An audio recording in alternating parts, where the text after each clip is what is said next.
ఒకప్పుడు ఫుట్బాల్ అడ్డాగా ఉన్న హైదరాబాద్ లో చాలా సంవత్సరాల తర్వాత ఇప్పుడు మళ్ళీ అదే మానియా, అదే జోష్ కనిపిస్తోంది.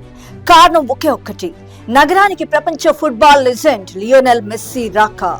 ఏకంగా ముఖ్యమంత్రి గారితో కలిసి మైదానంలో అడుగు పెట్టడం. ఇదంతా పబ్లిసిటీ కోసమో వ్యక్తిగత లాభం కోసమో కాదు. తెలంగాణ రైజింగ్ నినాదంలో భాగంగా రాష్ట్రంలో క్రీడా రంగానికి ప్రోత్సాహం అందించాలనే సంకల్పం. ఈ మ్యాచ్ కేవలం ఒక ఆట కాదు, హైదరాబాద్ బ్రాండ్ ను ప్రపంచానికి పరిచయం చేసే క్షణం. బీఆర్ఎస్ లా ఈ కార్ రేసింగ్ పేరుతో 100 కోట్లు లెక్కాపత్రం లేకుండా దోపిడీ చేయటం, ప్రజలను ఇబ్బంది పెట్టడం అంతకంటే కాదు. ఈ మ్యాచ్ తెలంగాణ క్రీడాభిమానుల గుండె చప్పుడు అయినప్పటికీ ప్రతిపక్షాల దుష్ప్రచారం ఎక్కువైంది. ఈ మ్యాచ్ కోసం ప్రజాప్రభుత్వం భారీగా డబ్బు ఖర్చు పెడుతుందని డంకా బజాయిస్తోంది, బురద జల్లేస్తోంది. ఇది పూర్తిగా అబద్ధం. మెస్సీ ఇండియా పర్యటన పూర్తిగా ప్రైవేట్ టూర్ మాత్రమే. దీని నిర్వహణ ప్రముఖ స్పోర్ట్స్ ప్రమోటర్ శతద్రు దత్తా చేతుల్లో ఉంది. మరోవైపు ఈ టూర్ లో ప్రభుత్వాల పాత్ర నేరుగా డబ్బులివ్వటం కాదు, కేవలం సెక్యూరిటీ, లాజిస్టిక్స్ మాత్రమే. ముందుగా కేరళ ప్రభుత్వం మొత్తం జట్టుతో మ్యాచ్ కోసం 50 కోట్ల రూపాయల ఖర్చు అంచనాతో వెనక్కి తగ్గింది. ఆ అవకాశాన్ని తెలంగాణ ప్రభుత్వం వ్యూహాత్మకంగా అందిపుచ్చుకుంది.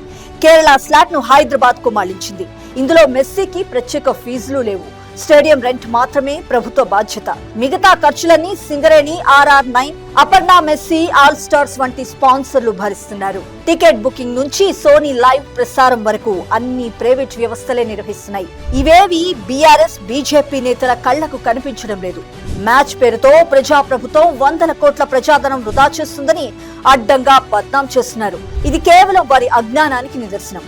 అప్పుల పాలైన తెలంగాణ రాష్ట్రాన్ని అభివృద్ధి పదంలోకి తేవడానికి మన సీఎం శ్రీ రేవంత్ రెడ్డి గారు చేస్తున్న కృషికి ఆసరాగా నిలబట్టం మానేసి స్వప్రయోజనాల కోసం దొంగ వేషాలు వేసిన ప్రతిపక్షాలు ఒక్కటి గమనించాలి. ఈ ఒక్క ఈవెంట్ ద్వారా ప్రపంచ పటంలో తెలంగాణ ఖ్యాతి మరింత ప్రకాశిస్తుంది. మన క్రీడా పాలసీకి సరికొత్త ఉత్తేజాన్ని ఇస్తుంది.